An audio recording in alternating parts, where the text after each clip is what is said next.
சாதம் பண்ண போகிறேன். சிம்பிளான புளி சாதம். கடுகு போட்டுக்கிறேன். இது ரொம்ப ஈஸியானது. இந்த புளி சாதம்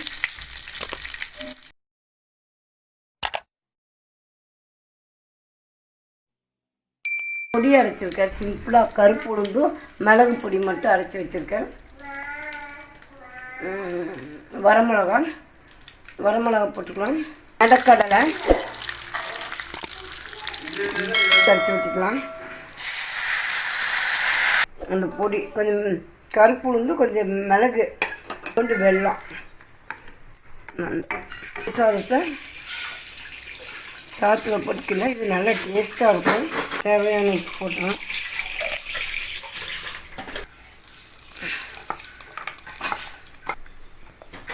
வளகாப்பு புளி சாதமும்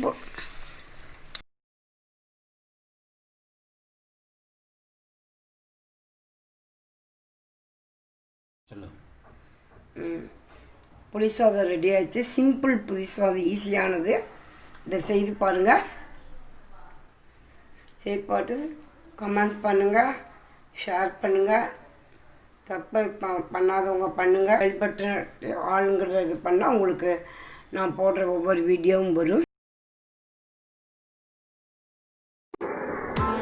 Press the bell icon on the YouTube app and never miss another